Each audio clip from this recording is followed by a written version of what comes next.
And I would guess 90% of the time, the authors will tell you that the book that hit surprised them.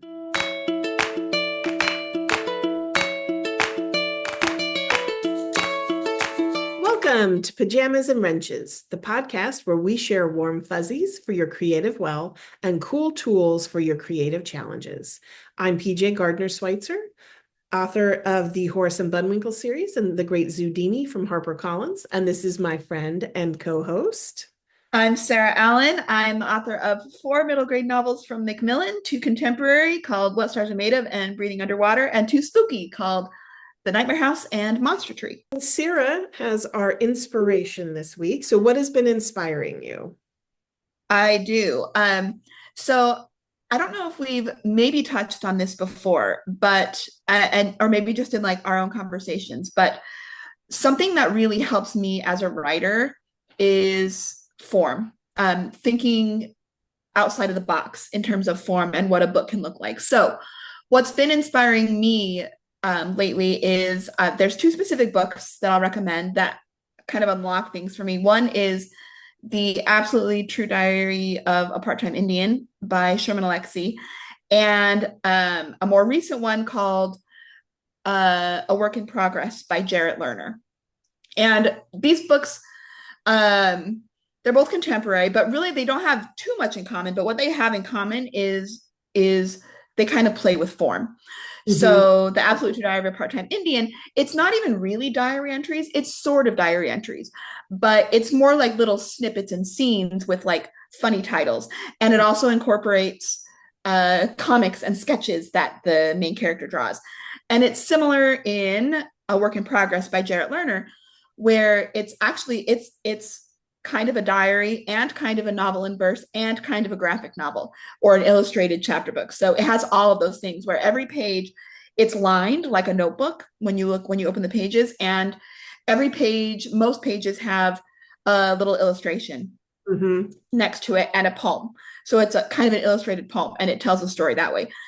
And for some reason, that idea, it kind of unlocks things for me. And the project I'm working on right now, I have a lot of kind of ideas going, but one of the middle grade projects that I'm really strongly considering, kind of that I've been thinking about for a long time, I want to do something like this with it, where I want it to be a little bit diary, a little bit snippet, a little bit novel in verse, a little bit illustrated comics. And so, and in some ways, I don't know how I could tell the story without doing it that way, if that makes sense. Oh, yeah. And I would really struggle trying to do it in a more traditional way. So those books and kind of analyzing how they're doing that has been really inspiring for me lately. I think, yes, especially with middle grade, I think that we get so locked into like, this is what a book looks like. And then you see someone break that and you're like, oh, it's all a lie because we can do anything. Yeah. Yes. And I feel like there's so many cool things that people are doing. I've seen books in text messages or recipes or, bringing in all like news articles and all sorts of things. And I just think that's so much fun. Absolutely. Yes. And I love that. I love that. And I think that that's a really cool thing. I always love when something takes the form and turns it on its head. I love stuff like this. Have you ever heard of this mystery novel? And my husband got it for me and I don't have it near me, but it's the author. I don't know if they wrote it like this or they wrote it and then cut it up, but it's different. It's in no particular order, and you go through and read and try and put the story in order. Oh, that's fascinating. That's awesome. I don't have it near me. I can't think of the name of it, but we'll put it in the notes. Yeah, I will. But I cannot think of the name of it. But I don't know that I could do that. I mean, like you could if you play with it afterwards, right? But we get locked in, and publishers will too. But I often think if you present something to them, like nobody really knows what will work until it works. I'm not really sure anyone thought Diary of a Wimpy Kid would wind up becoming what it had. Yeah. If you talk to librarians, they're like, those books are never on the shelf. Yeah. I Yeah. recommended, you know what I mean? Captain Underpants, right? And these are a little bit older now, right? You know, my kids are now old enough that I'm not reading a lot of the like the younger stuff that I like. I Uh-huh. Uh-huh. but yeah, so what is your dream like what's your dream format then for this? Or like if you could just be as absolutely creative as possible, what do you think you would do? Oh my gosh. Honestly, I think a mishmash of all the things. Like, I love stories that are told in a wide variety of mediums, like some diary entries and some poems and some comics. And I think some characters and some plots lend themselves easily to certain of those and less to others. Yeah. So, like, for example, the middle grade idea I'm thinking of, it lends itself really well to the snippets and the comics side of it. And then Hmm. another historical idea I'm thinking of lends itself well to more sort of diary or novel in verse. Hmm. I think I think what I love so much about it is that it's so much easier to wrap your head around a poem or a scene or a diary entry or a drawing than it Hmm. is to wrap your head around not only a full novel but even a regular sized chapter, Yeah. several thousand, like that, several thousand words in a chapter, like that's a lot. And so breaking it down even further creatively, it's like, okay, I'm not having to confront this whole huge mountain. It's just this little, I'm just working on this little thing right here, and Yeah. it makes it so much easier. And I think it just also kind of applies to topic, right? Or to like the subject Mhm. thing. There was a book. Well, first of all, I know Kate DiCamillo wrote a middle grade book about a medieval abbey, right? Like that was Mhm. the Mhm. setting, right? And there was another, and I think that might have won a Newbery or been a Newbery honor. And there was another Newbery honor that was was three POVs, and it was also medieval. Oh yes, I love that one. Yeah, I think the guy's last name was Giddewitz, something like Adam Gidwitz. Yes, yes, yes. that. Okay. I'm gonna look it up. The Inquisitor's Tale. There we One. go. And it did. It won the Newbery, or it was nominated for a It Newbery. was it was an honor book, I think. Can't remember Mhm. Mhm. that won that year. But there was, and then there was another one that was an honor book that was about foxes, like that was Scary dark. stories for young foxes. Yes. I see. I love all these, and you're right. They go through weird POVs, and they different things. Like, it makes it so much fun. Like, would you think a medieval book set in the Middle Ages would appeal to kids? Well, you can. Would you think you're right? You know what I mean? Like, I really think that there are a lot of rules. Mhm. And Mhm. this is what I mean. My thing is, look, you got to know the rules and you got to be able to follow the rules before you can break the rules. It was like Yeah. being a newbie writer, right? And you'd be new to it and you'd be like, I don't understand why I can't do this. They're doing it. And you're like, well, first of all, that person's probably also sold a bunch of books, like or won awards or been whatever, and they can do Uh-huh. whatever they want. Because the one that I always think of is Kate DiCamillo's Tales of Despero, where Uh-huh. Uh-huh. breaks the fourth wall, right? She talks directly, dear reader. And how many agents or editors are like, don't do that, right? And then sure, Kate, but you're like, Kate DiCamillo did it. She won, like, she Yeah. won a Newbery with it. And you're like, and her name is Kate DiCamillo, and Yeah. you know how this works. Like, But I want to be Charlotte Bronte. right, right. But like the truth is, if you do it well, you can kind of do anything.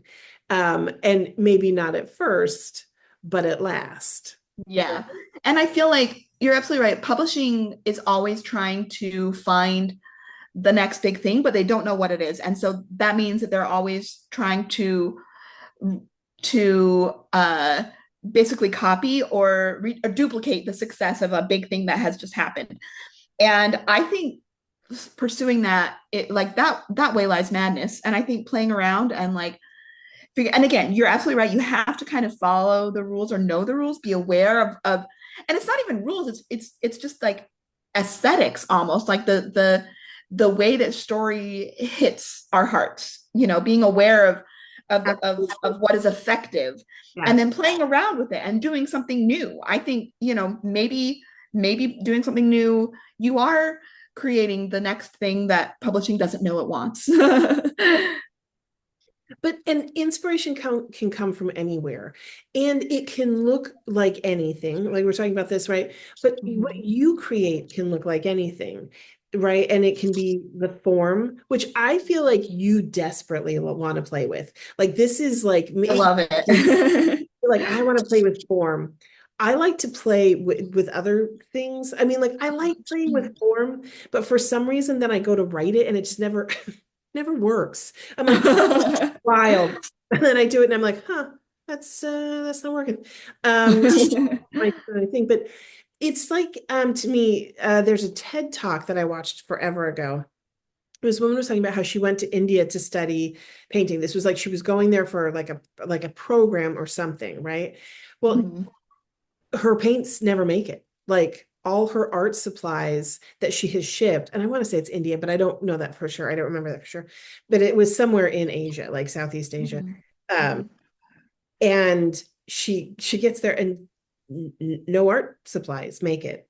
So Mhm. now she's walking around and she's like, what am I going to do? I'm here specifically to study art and make art. What I'm going to do. And so she goes for this walk and she sees the fishermen casting their nets, right? And she's watching for a while. And then she kind of gets this idea of like, well, what if I worked with net? And then she, right? Wow. And this changes the course of her artistic career. And she talked about like how she would like how she did stuff and actually learning from the fishermen, right? To like with their nets. And then she showed some of her pieces, her installation pieces, where she was commissioned to make it. And then instead of using netting material, they're using wire now to make these net-like structures. Wow. It was very, very cool. But one of the things it reminded me of was we get in our mind like this is how I make my art. This is how I Mhm. make my Mhm. stories.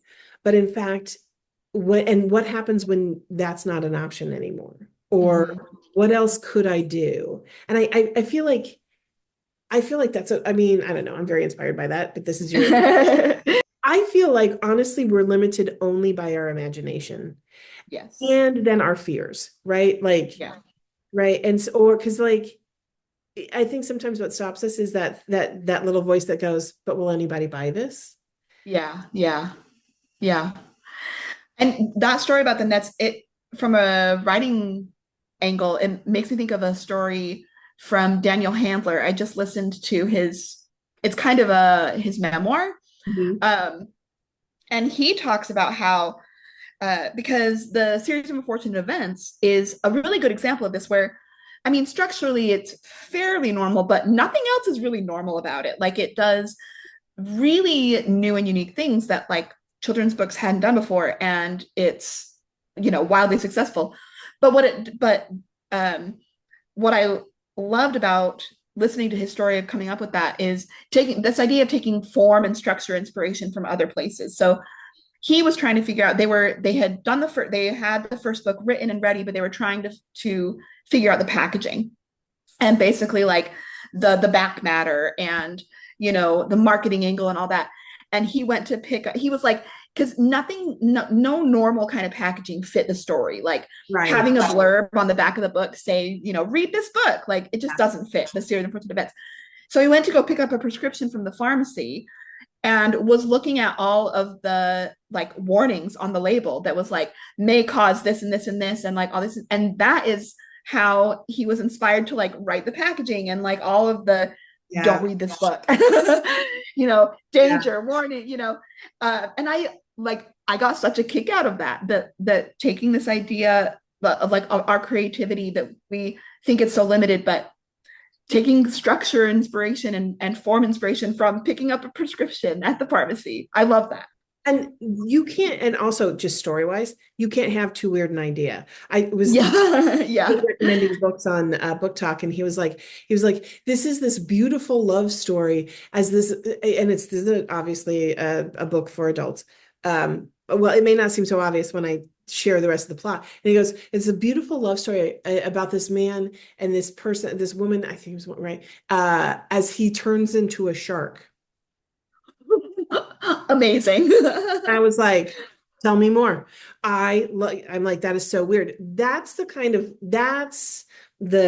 bent I usually like to take. I Yes. love art, and if I could make art, I would. And I just don't have the like fine motor skills. So I feel like if I could, I'd do more of like what you like to do with your stuff, right? Where you have the mix of the image and that. It's not my strong suit, and I can develop it, but it'll still be limited, right?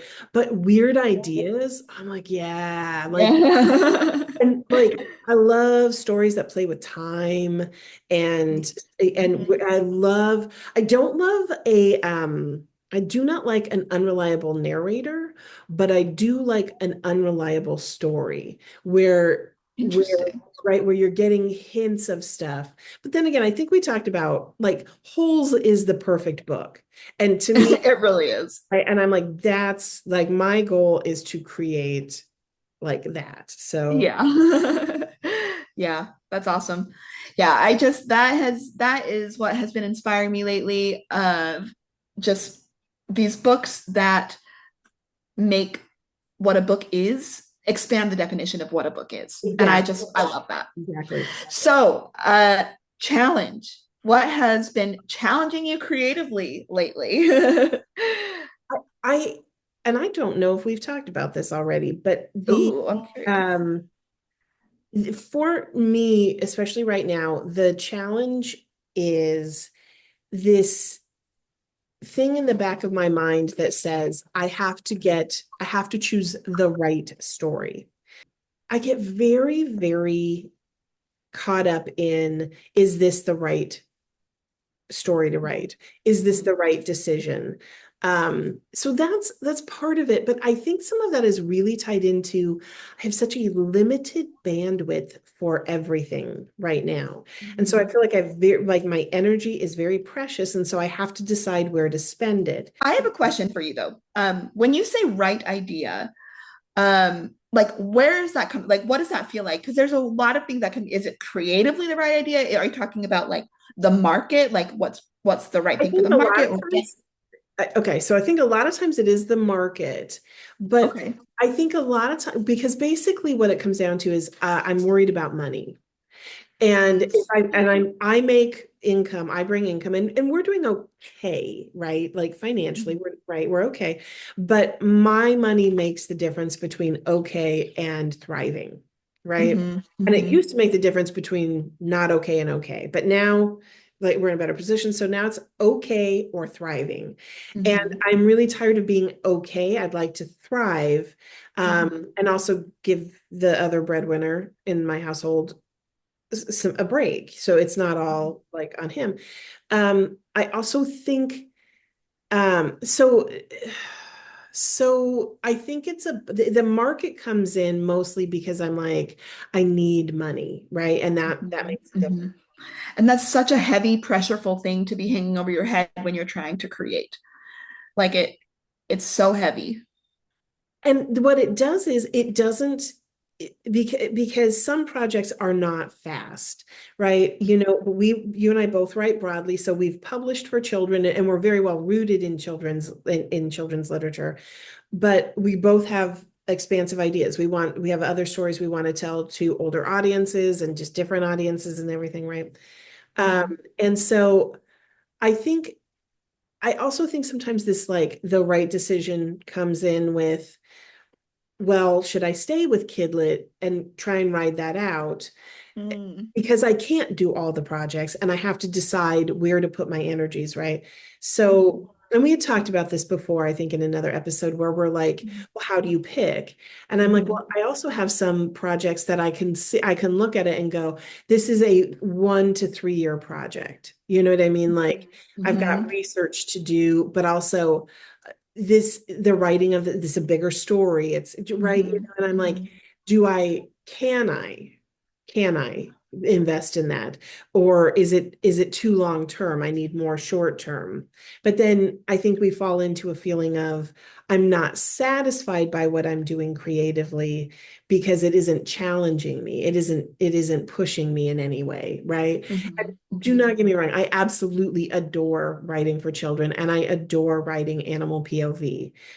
In fact, I was like, I need thumbs, so, but I also want to write for grown-ups and but then I started a story that was animals in Victorian England, but it's like an animal world. Oh Uh, my gosh, that sounds amazing already. yeah, and I love it. And but it's definitely one where I'm like, I don't see this one selling. I don't see this one selling to a publisher. I'm not really sure I see it selling if I did it indie. I'm like, there'd be seven other people who'd want this book. You know what I mean? But I was like, well, but it's fun. Well, It's you never know. and you don't, which is why, which is the other foolishness, I think, of getting locked into the right choice. You know, Mhm. because nobody knows what's going to be the book that hits, right? Right. You never know which story. And I would guess 90% of the time, the authors will tell you that the book that hit surprised them. Yeah, Right? yeah, The one that, yeah, like these big authors, they're like, I wasn't expecting it. I didn't think that would be the one. yeah, So I yeah. recognize it. And I sadly, I kind of think I already know the answer, which is the answer we talked about when we talked about which how you is you I so I think the answer actually is shifting a perspective. What Mm, does success look like to me, right? mhm, What mhm, what is satisfying to me? And then also like what can I do? Like what can I write? There was mhm. another shift in perspective. Oh, and that right is forward movement. Do you know what I mean? Ah, The uh-huh, right uh-huh. choice is forward movement. And I know this. I like, but I don't know if you're like this, but I'm like, intellectually, I can know something, but until I believe it, so until I Yeah. feel it in my heart, right? Like brain and heart, brain Mhm. knows a lot of stuff, heart hasn't accepted it yet, or vice versa. Yeah. In this case, it's brain and heart. Brain knows, heart isn't yet there, but you have to have both for it to be true. Right. And also, theoretical versus putting into practice. Like in theory, knowing how to choose an idea or how to choose, getting past this idea of having to do the right one, but then, you know, actually facing that scenario is a whole different experience. It really is. And honestly, too, it's between you and the page, right? Mhm, mhm. And then you start to avoid the page or you right, you know what I mean? And then I'm like, but sometimes the answer really is pick anything. Yeah, yeah. Right? It's like if you were dropped in the middle of the ocean, there's land in every direction. And yeah, land is closer in one than another, right? But you will for sure drown if you don't Move. yeah, you got it right. Or like you'll die Yeah. in the middle. Like let's say you were in a boat, not just in the water, right? Yeah. I don't know why I'm like, yeah, and then there's sharks, and I'm like, this is not a good analogy, but let's just boat. You still have No, to, it does. It makes sense. yeah. So like I know that. And I'm still struggling to accept that forward movement and incremental forward movement is good, right? Because I think if you said, I wrote 10 words yesterday, or I wrote two sentences, let's say I wrote two sentences yesterday, you'd be like, whoop-de-doo, right? But two sentences is forward movement, right? Yes. And that matters. And then today I might write 10 sentences because I made myself sit down and write two yesterday. So like, I don't know, like I get it, but I'm not, I get it, but I ain't doing it. Yeah. It's There's a difference. hard. It's hard.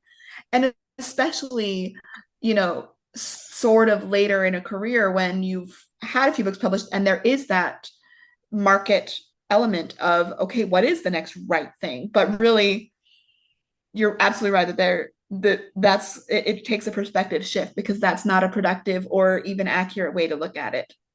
I think we talked about this before. Yesterday, I worked on three projects, and it was two sentences on one and a page on another.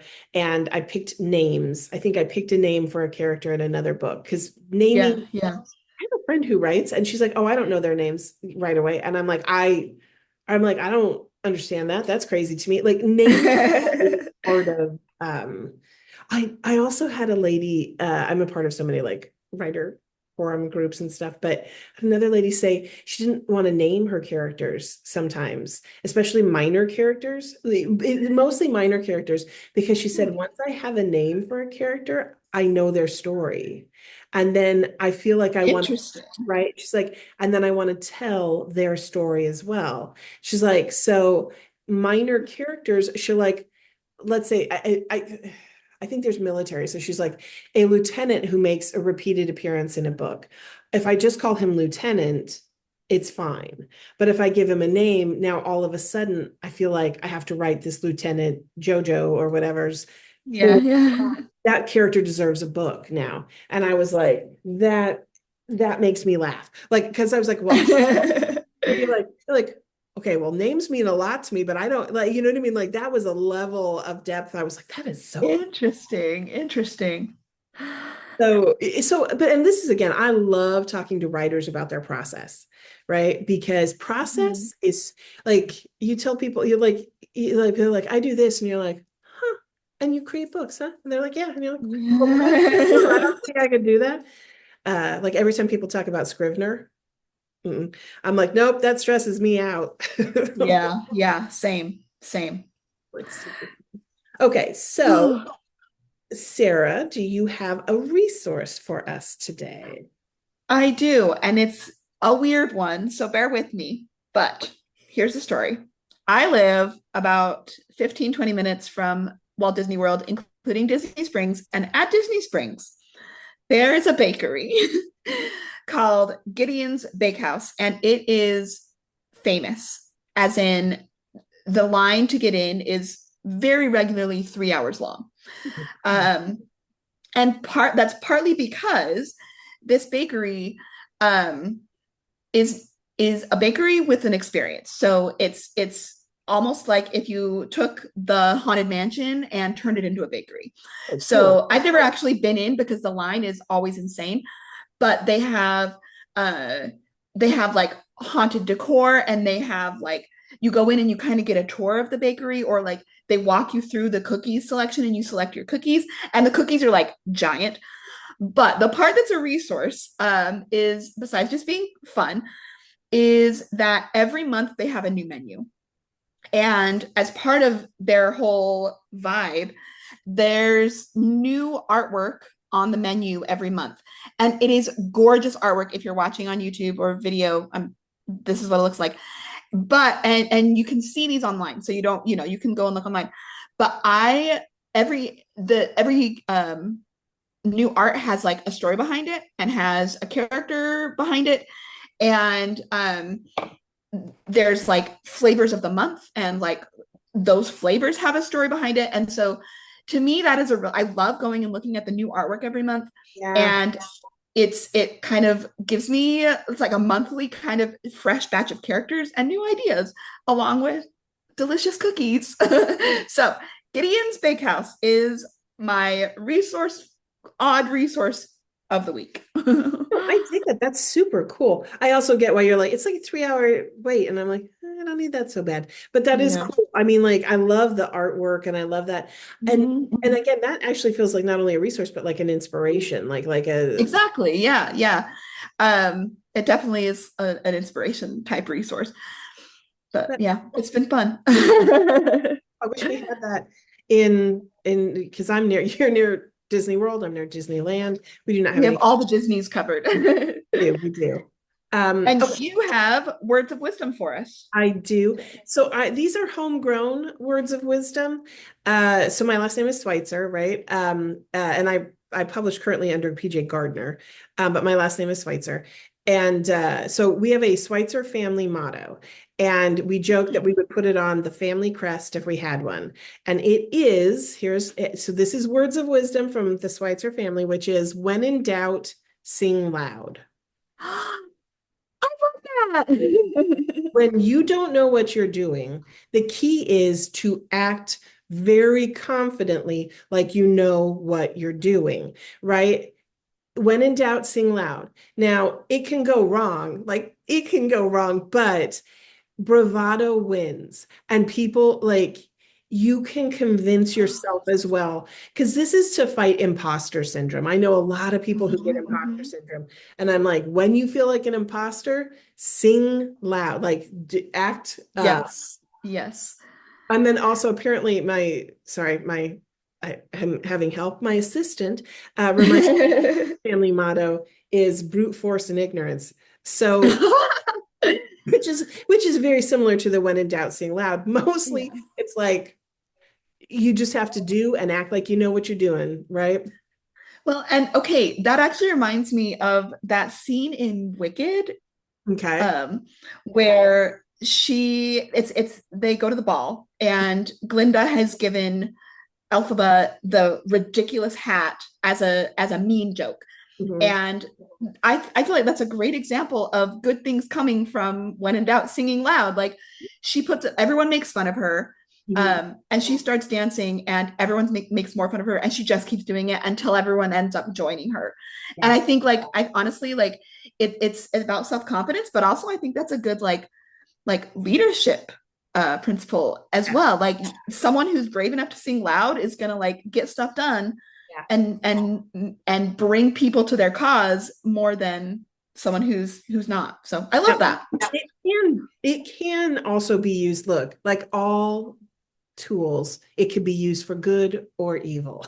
Yes. Right? The good part is you build yourself up. You're like, I'm going to stand tall and I'm going to act like I know what I'm doing and everything's going to be fine. But then you will also see people who have absolutely no idea what they're doing. And they are so forceful, though, in their opinion or the way they're going to do it. So like I said, like choose the good, use this tool.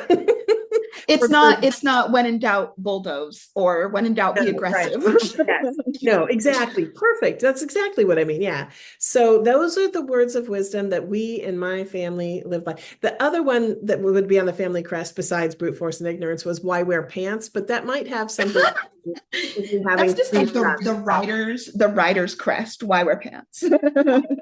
Yeah, I mean it works well. But Yes. so thank you for joining us today. We've had a wonderful time.